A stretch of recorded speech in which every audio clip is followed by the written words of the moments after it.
Funding for this program is provided by. Additional funding provided by.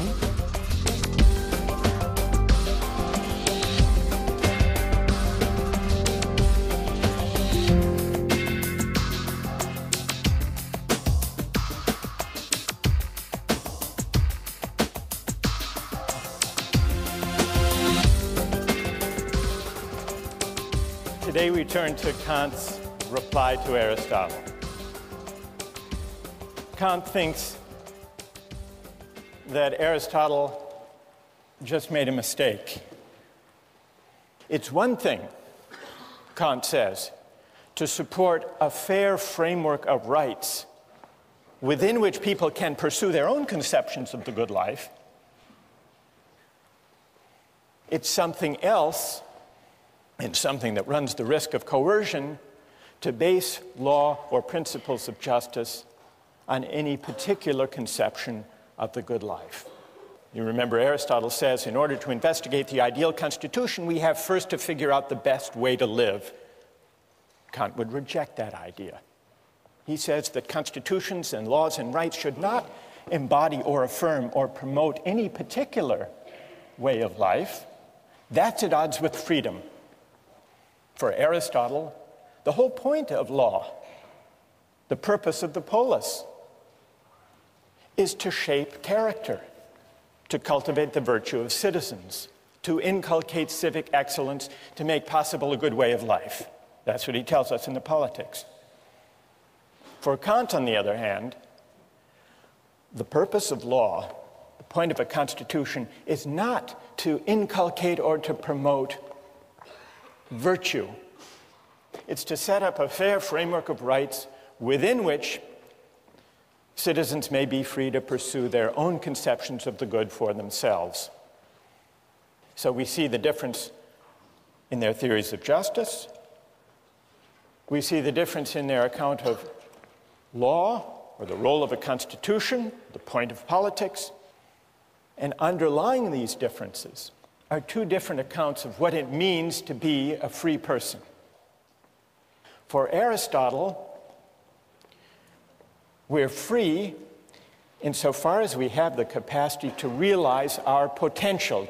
And that leads us to the question of fit. Fit between persons and the roles that are appropriate to them. Figuring out what I'm cut out for. That's what it means to lead a free life, to live up to my potential. Kant rejects that idea and instead substitutes his famously demanding notion of freedom as the capacity to act autonomously. Freedom means acting according to a law I give myself. Freedom as autonomy. Part of the appeal, part of the moral force of the view of Kant and of Rawls consists in the conception of the person as a free and independent self, capable of choosing his or her own ends. The image of the self as free and independent offers, if you think about it, a powerful, liberating vision, because what it says is that as free moral persons, we are not bound by any ties of history or of tradition or of inherited status that we haven't chosen for ourselves. And so we're unbound by any moral ties prior to our choosing them. And that means that we are free and independent sovereign selves. We're the authors of the only obligations that constrain us.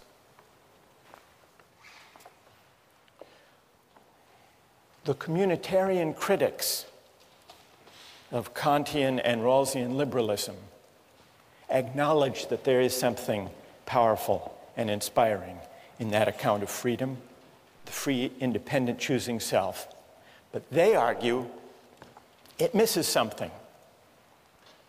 It misses a whole dimension of moral life and even political life.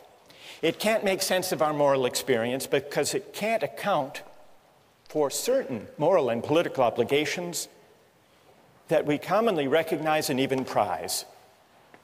And these include obligations of membership, loyalty, solidarity, and other moral ties that may claim us for reasons that we can't trace to an act of consent. Alistair MacIntyre gives an account, what he calls a narrative conception of the self. It's a different account of the self.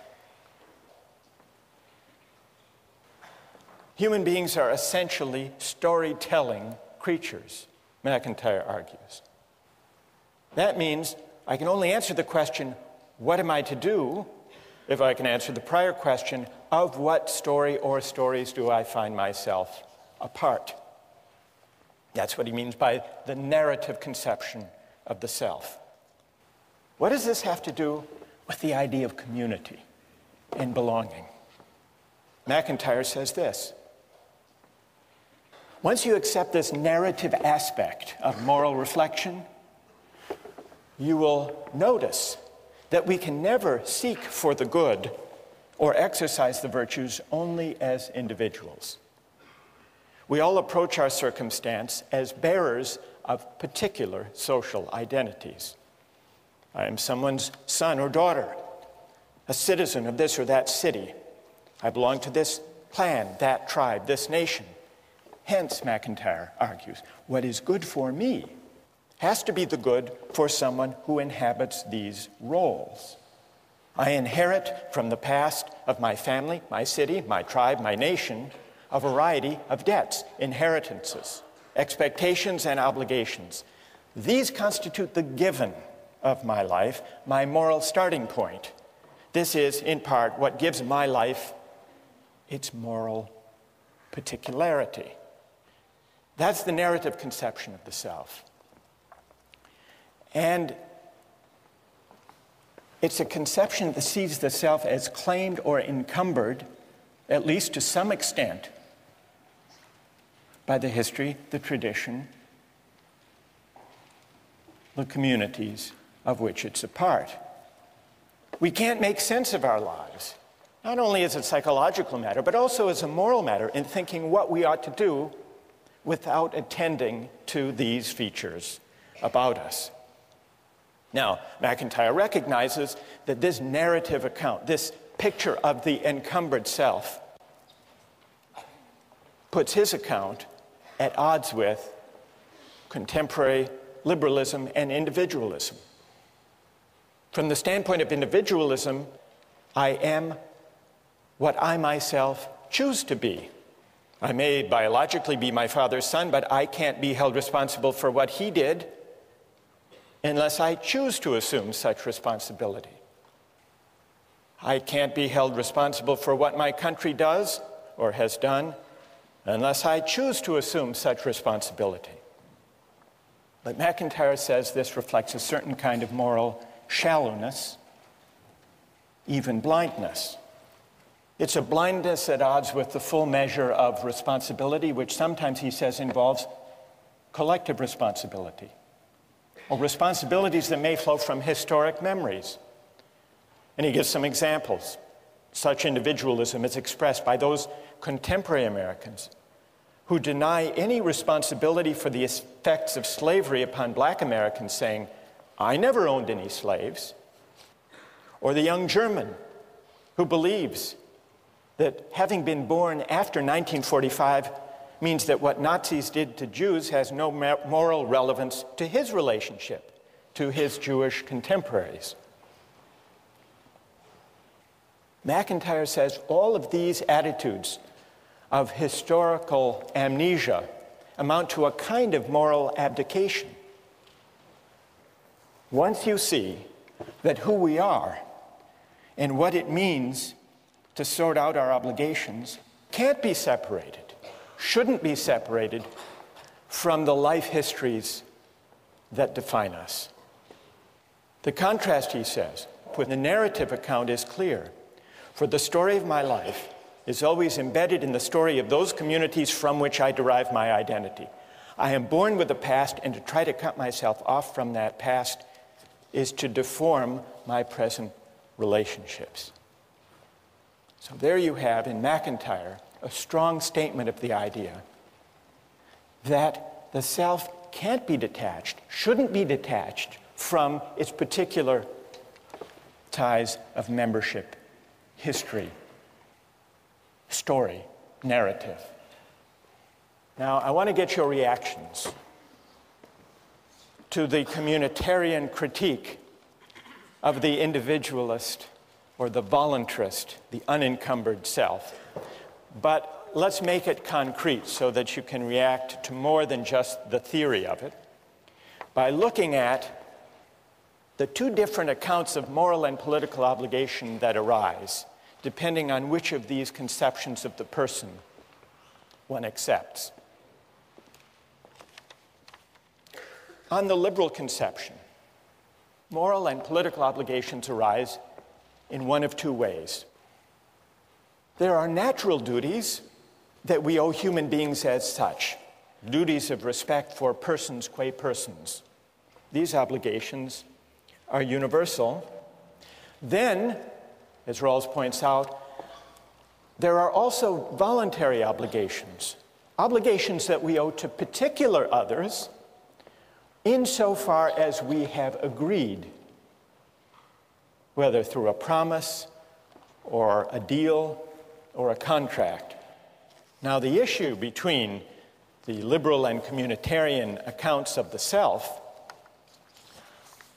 is there another category of obligation or not? The communitarian says there is. There is a third category that might be called obligations of solidarity or loyalty or membership. The communitarian argues that construing all obligations as either natural duties or voluntary obligations fails to capture obligations of membership or solidarity. Loyalties whose moral force consists partly in the fact that living by them is inseparable from understanding ourselves as the particular persons we are. What would be some examples? And then I want to see how you would react to them. Examples of obligations of membership that are particular but don't necessarily flow from consent, but rather from membership, narrative, community, one's situation. The most common examples are ones to do with the family, the relation between parents and children, for example. Suppose there were two children drowning. You could save only one of them. One was your child, the other was a stranger's child. Would you have an obligation to flip a coin? Or would there be something morally obtuse if you didn't rush to save your child? Now you may say, well, parents have agreed to have their children. So take the other case, the case of children's obligation for their parents. Now we don't choose our parents. We don't even choose to have parents. There is that asymmetry. And yet, consider two aging parents, one of them yours, the other a stranger's. Doesn't it make moral sense to think that you have a greater obligation to look after your aged parent than to flip a coin or to help the strangers? Now, is this traceable to consent? Not likely. Or take a couple of political examples.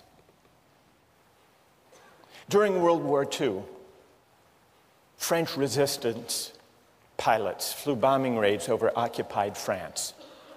One day, one of the pilots received his targets and noticed that the village he was being asked to bomb was his home village.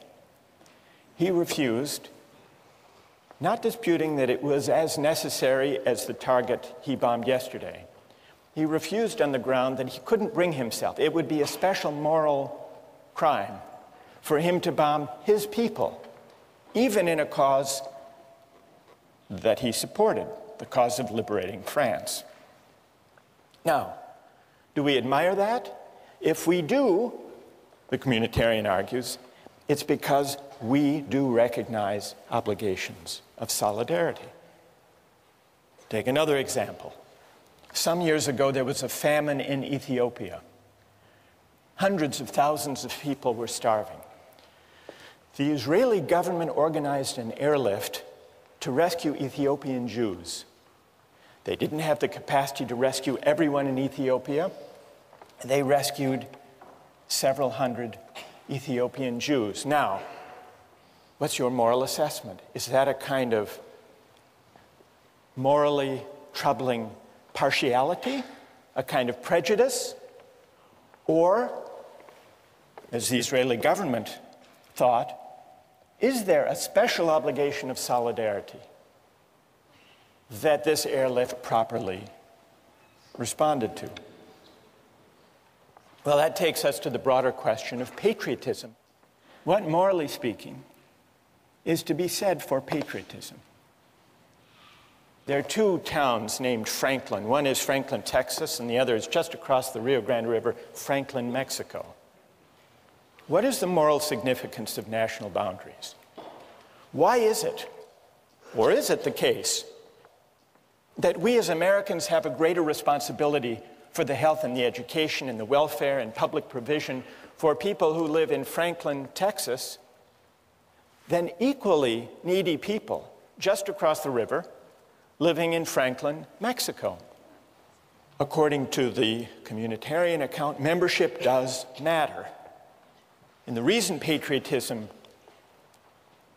is at least potentially a virtue is that it is an expression of the obligations of citizenship.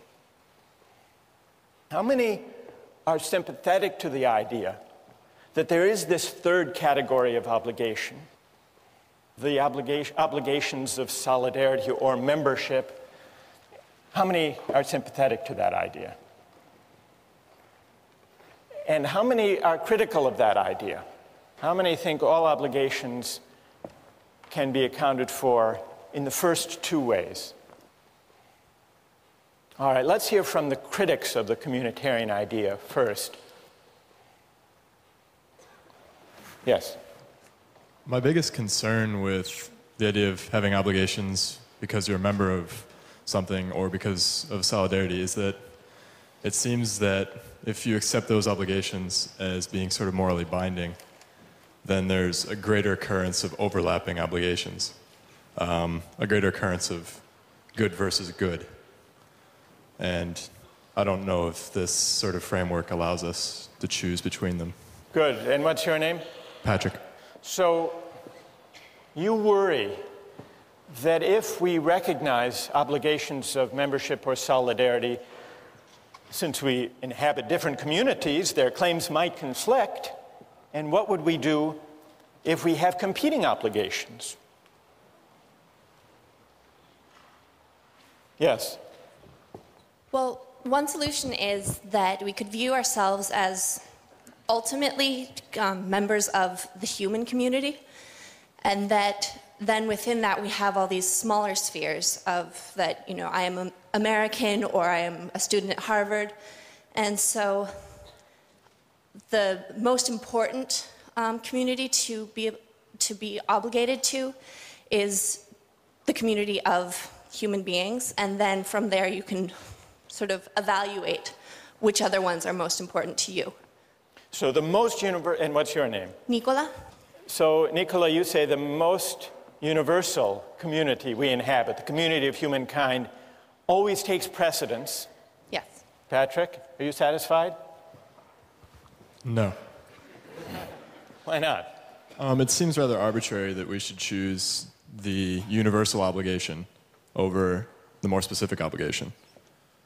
I might also say that I should be obligated first to the most specific of my obligations. For instance, take my family as a small unit of solidarity. Perhaps I should be first obligated to that unit, and then perhaps to the unit of my town, and then my country, and then the human race. Good, thank you. I want to hear from another critic of the communitarian view, we have the objection, well, what if goods collide? Who objects to the whole idea of it? Who sees patriotism as just a kind of prejudice that ideally we should overcome? Yes? Patriotism reflects a community membership. That's a given.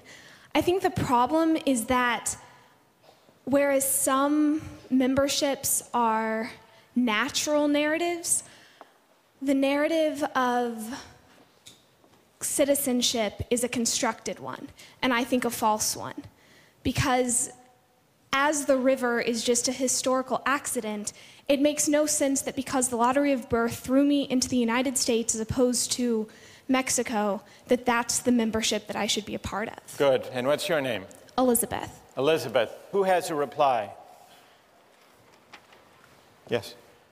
I think in general, we have to ask, where do our moral obligations arise from anyway? And I think basically there'd be two places from which they could arise. One would be kin, and another one would be reciprocity. And the closer you are associated to other people, there's a natural reciprocity there in terms of having interactions with those people.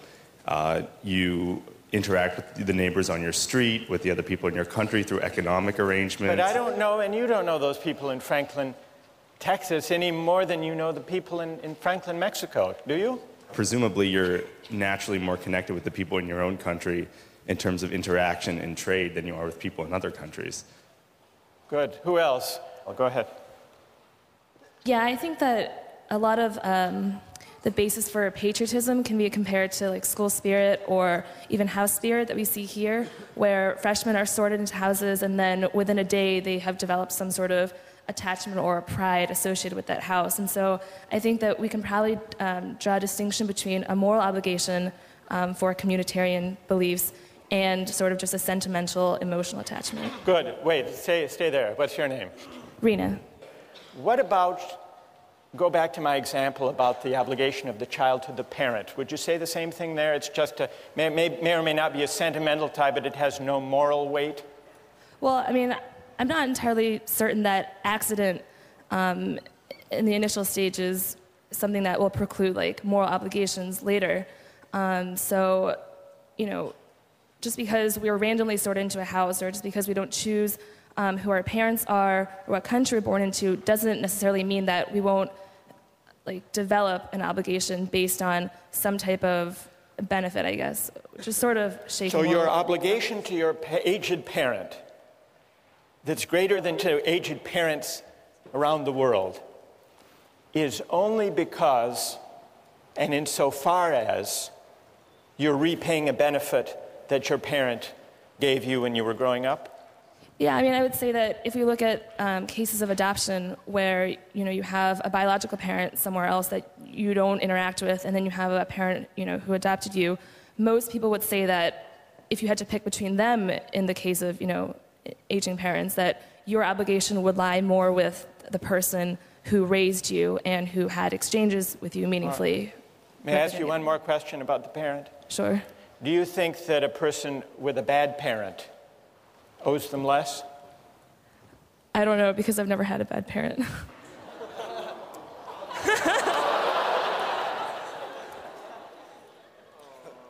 I think that's a good place to end. Thank you. We'll continue with this next time. Thank you. If I were working on an ec problem set, for example, and I saw that my roommate was cheating, that might be a bad thing for him to do, but I wouldn't turn him in. You would not turn him in? I wouldn't turn him in, and I think that, I would argue that's the right thing to do because of my obligation to him, you know. You don't have a duty to tell the truth? To report someone who cheated? Today, I'd like to consider the strongest objections to the idea that there are obligations of solidarity or membership.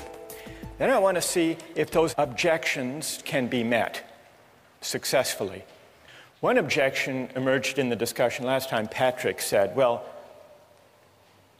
if obligations flow from community membership and identity, we inhabit multiple communities, doesn't that mean that our obligations will sometimes conflict? So that's one possible objection. And then Rena said, these examples meant to bring out the moral force of solidarity and membership. Examples about parents and children, about the French resistance fighter asked to bomb his own village and drawing back, about the airlift by Israel of Ethiopian Jews. These examples, they may be intuitively evocative, Rena said, but really they're pointing to matters of emotion, matters of sentiment, not true moral obligations. And then there were a number of objections, not necessarily to patriotism as such, but to patriotism understood as an obligation of solidarity and membership beyond consent. This objection allowed that there can be obligations to the communities we inhabit, including obligations of patriotism, but this objection argued that all of the obligations of patriotism or of community or membership are actually based on liberal ideas and perfectly compatible with them. Consent, either implicit or explicit, or reciprocity. Julia Rothau, for example, on the website, said that liberalism can endorse patriotism as a voluntary moral obligation. Patriotism and familial love both fall under this category. Because after all, Julia points out, the Kantian framework allows people free rein to choose to express virtues such as these if they want to. So you don't need the idea of a non-voluntary particular moral obligation to capture the moral force of community values. Where's Julia? Okay, so did I summarize that fairly? There is action. Julia actually is in line with what Rawls says about this very topic. You weren't aware of that. You came up with it on your own. That's pretty good. Rawls says, when he's discussing political obligation, he says it's one thing if someone runs for office or enlists in the military. They're making a voluntary choice. But Rawls says there is, I believe, no political obligation, strictly speaking, for citizens generally, because it's not clear what is the requisite binding action and who has performed it. So Rawls acknowledges that for ordinary citizens, there is no political obligation except insofar as some particular citizen willingly, through an act of consent, undertakes or chooses such an obligation. That's in line with Julia's point. It's related to another objection that people have raised, which is it's perfectly possible to recognize particular obligations to one's family or to one's country, provided honoring those obligations doesn't require you to violate any of the natural duties or requirements of universal respect for persons qua persons. So that's consistent with the idea that we can choose, if we want to express a loyalty to our country or to our people or to our family, provided we don't do any injustice within the framework, acknowledging the priority, that is, of the universal duties. The one objection that I didn't mention is the view of those who say that obligations of membership really are a kind of collective selfishness. Why should we honor them? Isn't it just a kind of prejudice? So what I'd like to do, perhaps if those of you who have agreed, who wrote and who have agreed to press these objections, perhaps if you could gather down all together, we'll form a team as we did once before, and we'll see if you can respond to those who want to defend patriotism conceived as a communal obligation. Now, there were a number of people who argued in defense of patriotism as the communitarian view conceives it. So let me go down now and join the critics of communitarianism, if there's a microphone that we could use somewhere. Okay, thanks, Kate. Who, as the critics of patriotism, communal patriotism, gather their forces here? Patrick, if you want to, you can join as well, or Rena. Others who have spoken or addressed this question are free to join in. But I would like to hear now from those of you who defend patriotism and defend it as a moral obligation that can't be translated back into purely consent-based terms, can't be translated into liberal terms. Where's A.J. Kumar? A.J., everybody seems to know you. All right, let's hear from A.J. You said, in the same way I feel I owe more to my family than to the general community, I owe more to my country than to humanity in general. Because my country holds a great stake in my identity, it is not prejudice for me to love my country, unless it is prejudice for me to love my parents more than somebody else's. So, A.J., what would you say to this group? Stand up. I think that there's some fundamental moral obligation that comes from a communitarian responsibility to people and groups that form your identity. I mean, even, like, I'll give the example that, there are a lot of things about our government right now that I'm not in favor of, but part of my identity is that America values a free society where we can object to certain things, and I think that's an expression of patriotism as well. And I go back to the parent example, or even at Harvard, I think, I owe more to my roommates because they make up my identity than I do to the Harvard community as a whole. And I think that applies to our country because there are certain things that growing up here, yes, we can't choose it, we can't choose our parents, things like that, but it makes up part of our identity. Okay, who would like to take that on? Ike? Yeah, about the obligation to others simply by virtue of being in being influenced by them. I'm a German citizen, and if I had been born 80 years earlier, then I would have been a citizen of Nazi Germany. And for some reason, I just don't think that I would have to feel obligated towards Germany because I had benefited from actions of Nazis. I mean, I guess my response to that would be you have hundreds of thousands of protesters in the United States right now who hold up signs that say peace is patriotic. And I'm sure there are people in this room who don't agree with that. I personally do. And I would say that they're strongly objecting to basically everything the Bush administration is doing right now, but they still consider themselves loving their country because they're furthering the cause of what they see as best for the country. And I tend to agree with that as a patriotic movement. Well, but how's that then? How do you still favor your country? How's that still patriotic? I mean, isn't that more a sentimental attachment? Where's the obligation there? Yeah, not to bring this back to John Locke, but I'd like to bring this back to John Locke. So, I mean, in his conception of when people join society, there's still some outlet. Like if you're not satisfied with your society, you do have a means of exit. Even though we had a lot of concerns about how you're born in and it's not very feasible, he still provides that option. If we want to say that your obligation to society is a moral one, that means that prior to knowing exactly what that society is going to be like or what your position is going to be in that society, that means that you have a binding obligation to like a completely unknown body that could be, completely foreign to all of your personal beliefs or, what you would hold to be Do you correct. think that kind of communal obligation or patriotism means writing the community a blank moral check?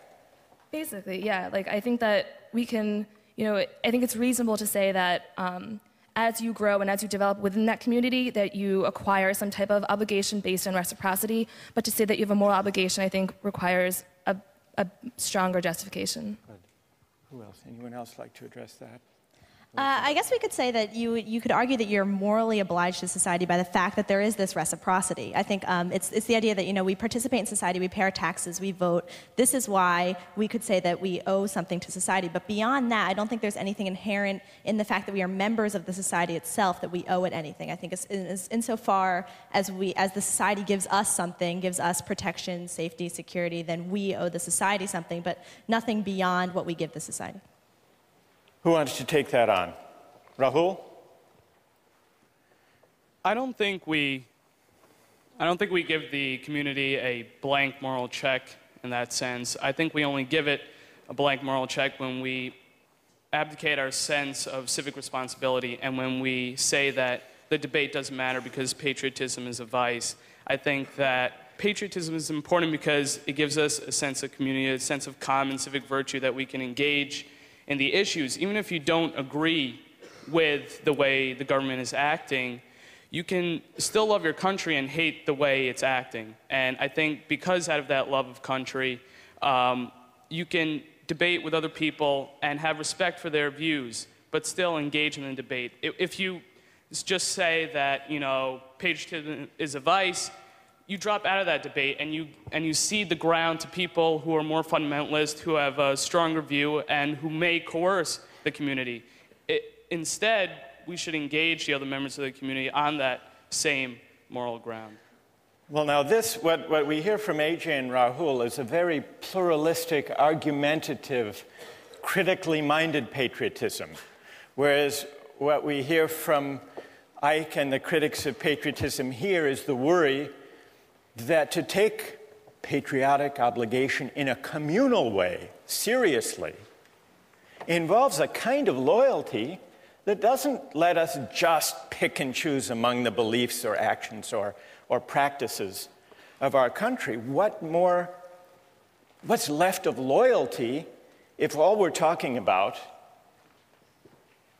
AJ and Rahul, if all we're talking about is loyalty to principles of justice that may happen to be embodied in our community or not, as the case may be, and if not, then we can reject its course. I don't know, I've sort of given a reply. I got carried away, I'm sorry. Who would like? Go ahead, Julia. Yeah, I think that patriotism, you need to define what that is. It sounds like, you know, you would normally think that we were given a more weak definition here of patriotism amongst us, but it almost sounds like your definition is merely to have some sort of civic involvement in debating within your society. And I think that that kind of undermines maybe some of the moral worth of patriotism as a virtue as well. I think if you can consent to a stronger form of patriotism if you want, that's a stronger, I guess, moral obligation than even what you're suggesting. What we really need to sharpen the issue is an example from the defenders of communitarianism of a case where loyalty can actually compete with and possibly outweigh universal principles of justice. Isn't that that's the test they really need to meet, isn't it? All right, so that's the test you need to meet, or any among you who would like to defend obligations of membership or solidarity independent of ones that happen to embody just principles. Who has an example of a kind of loyalty that can and should compete with universal moral claims, respect for persons? Go ahead.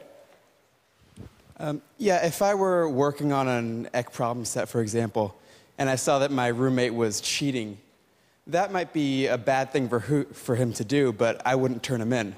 You would not turn him in? I wouldn't turn him in, and I think that I would argue that's the right thing to do because of my obligation to him. You know, it may be wrong, but that's what I would do, and you know, I think that's what most people would do as well. All right, now there's a fair test. He's not slipping out by saying he's invoking in the name of community some universal principles of justice. What's your name? Stay there. What's your name? It's Dan. Dan? So what do people think about Dan's case? That's a harder case for the ethic of loyalty, isn't it? But a truer test?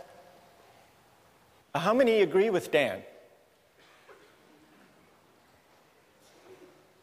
So loyalty, Dan, loyalty has its partisans. How many disagree with Dan?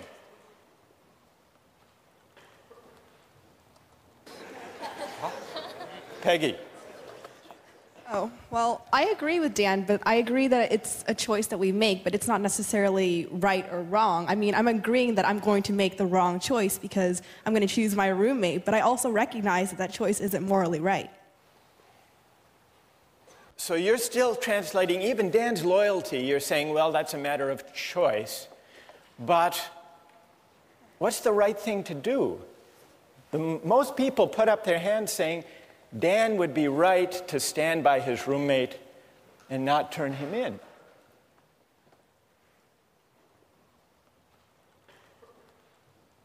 Yes, go ahead. Also, I think as a roommate, you have insider information, and that might not be something you want to use. That might be something unfair to hold against. You know, you're spending that much time with a roommate. Obviously, you're going to learn things about him, and I don't think it's fair to reveal that to a greater community. But it's loyalty, Wojtek. You agree with Dan that yes, loyalty is the ethic at stake here. Absolutely. You don't have a duty to tell the truth, to report someone who cheated? Not if you've been advantaged into getting that kind of information. Before our critics of patriotism leave, I want to give you another version, a more public example of what I guess we should call it Dan's dilemma. Dan's dilemma of loyalty. And I want to get the reaction of people to this. This came up a few years ago in Massachusetts. Does anyone know who this man is? Billy Bulger, that's right. Who is Billy Bulger? He was president of the Massachusetts State Senate for many years, one of the most powerful politicians in Massachusetts. And then he became president of the University of Massachusetts. Now, Billy Bulger, did you hear the story about him that bears on Dan's dilemma? Billy Bulger has a brother named Whitey Bulger. And this is Whitey Bulger. His brother Whitey is on the FBI's most wanted list, alleged to be a notorious gang leader in Boston, responsible for many murders, and now a fugitive from justice. But when the U.S. attorney, they called Billy Bulger, then the president of the University of Massachusetts, before the grand jury and wanted information on the whereabouts of his brother, this fugitive, and he refused to give it.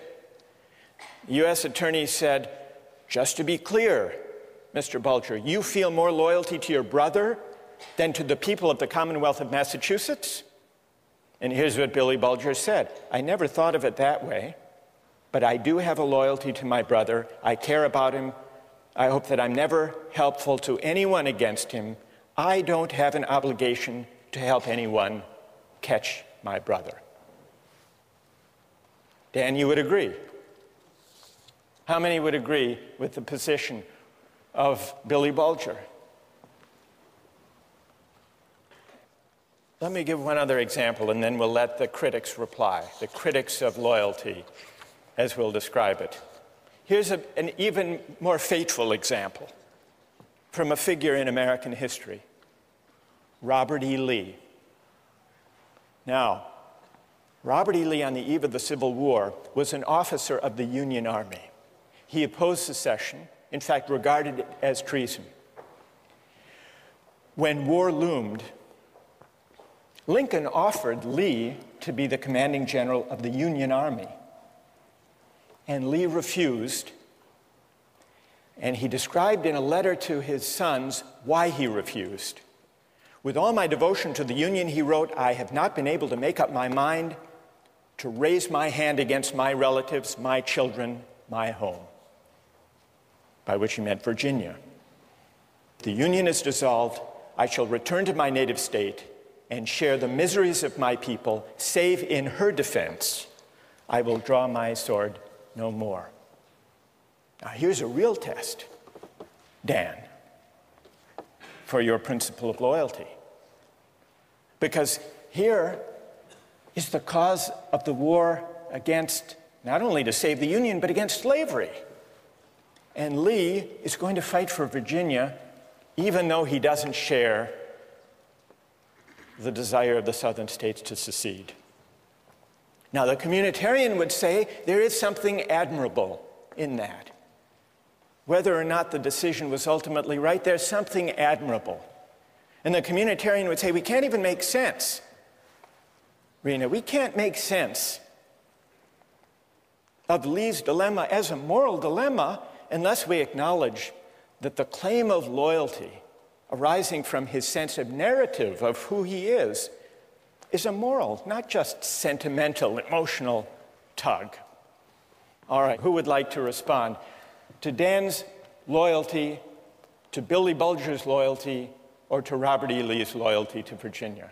What do you say, Julia?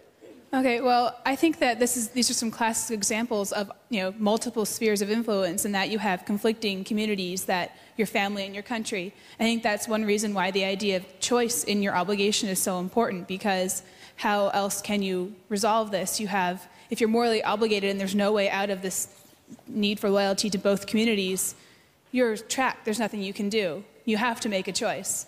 And I think that being able to choose based on other characteristics than merely, the arbitrary fact that you're a member of this community is important. Otherwise, it's left to, I guess, randomness. Well, Julia, the issue isn't whether Dan makes a choice, or Billy Bulger or Robert E. Lee. Of course they make a choice. The question is, on what grounds, on what principle should they choose? The communitarian doesn't deny that there's a choice to be made. The question is, which choice, on what grounds, and should loyalty as such weigh? Andre, now you want to. All right, go ahead. What do you say? Well, one of the things we've noticed in the three examples is that the people have all chosen the most immediate community of which they're a part, the more local one. And I think there's something to be said for that. It's not just random. There doesn't seem to be a conflict because they know which one is more important. And it's their family over the Ec-10 class, their state over their country, and their family over the Commonwealth of Massachusetts. So I think that's the answer to which is more important. You think that the local, the more particular is always the weightier morally, Andre? Well, there seems to be a trend in the three cases. I would agree with that, I think. And I think most of us would agree that your family takes precedence over the United States, perhaps. Which is why you go with Dan.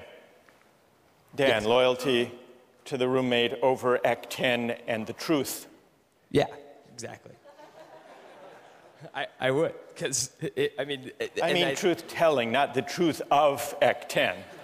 Yes. All right, so we understand. Yes. But on the same example, in terms of family, you had cases in the Civil War where brother was pitted against brother on both sides of the war, where they chose country instead of family. So I think the exact same war shows that different people have different means of making these choices, and that there is no one set of values or one set of morality that communitarians can stick to. And personally, I think that's the biggest problem with communitarians, that we don't have one set of standard moral obligations. And tell me your name. Samantha. So Samantha, you agree with Patrick's point the other day, that there may be, if we allow obligations to be defined by community identification or membership, they may conflict, they may overlap, they may compete, and there is no clear principle. Andre says there's a clear principle, the most particular. The other day, Nicola, who is sitting over here, where's Nicola, said, the most universal. You're saying, Samantha, the scale of the community as such can't be the decisive moral factor.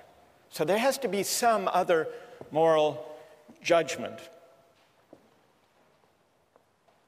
All right, let's let our critics of communal patriotism, let's express our appreciation and thank them for their having stood up and responded to these arguments, defined the issue. Let's turn to the implications for justice of the positions that we've heard discussed here. One of the worries underlying these multiple objections to the idea of loyalty or membership as having independent moral weight is that it seems to argue that there is no way of finding principles of justice that are detached from conceptions of the good life as they may be lived in any particular community. Suppose the communitarian argument is right. Suppose the priority of the right over the good can't be sustained. Suppose instead that justice and rights unavoidably are bound up with conceptions of the good. Does that mean that justice is simply a creature of convention, of the values that happen to prevail in any given community at any given time? One of the writings we have among the communitarian critics is by Michael Walther. He draws the implications of justice this way. Justice is relative to social meanings. A given society is just if its substantive life is lived in a certain way, in a way that is faithful to the shared understandings of the members. So, Walther's account seems to bear out the worry that if we can't find independent principles of justice, independent, that is, from conceptions of the good that prevail in any given community, that we're simply left with justice being a matter of fidelity or faithfulness to the shared understandings or values or conventions that prevail in any given society at any given time. But is that an adequate way of thinking about justice?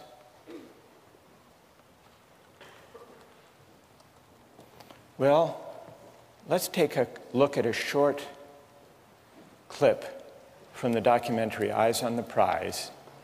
It goes back in the 1950s in the South. Here are some situated American Southerners who believe in the tradition, in the shared understandings of segregation. Listen to the arguments they make about loyalty and tradition, and see if they don't make you uneasy about tying arguments about justice to the shared understandings or traditions that prevail in any given society at the moment. Let's run the clip.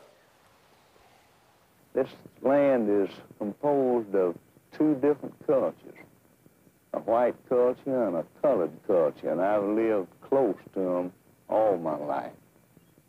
But I'm told now that we've mistreated them and that we must change, and these changes are coming faster than I expected, and I'm required to make decisions on a basis of a new way of thinking, and it's difficult. It's difficult for me, it's difficult for all Southerners. Well, there you have it. Narrative selves, situated selves, invoking tradition. Doesn't that show us that justice can't be tied to the shared understandings of goods that prevail in any given community at any given time? Or is there a way of rescuing that claim from this example? Think about that question, and we'll return to it next time.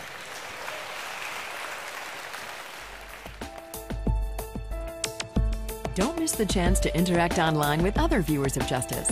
Join the conversation, take a pop quiz, watch lectures you've missed, and learn a lot more. Visit justiceharvard.org. It's the right thing to do.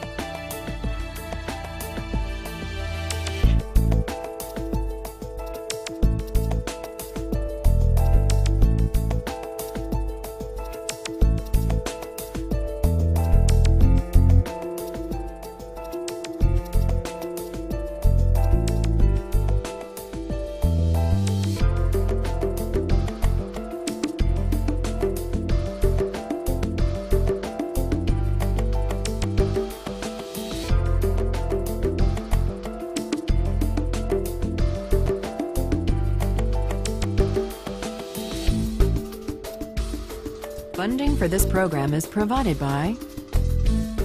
Additional funding provided by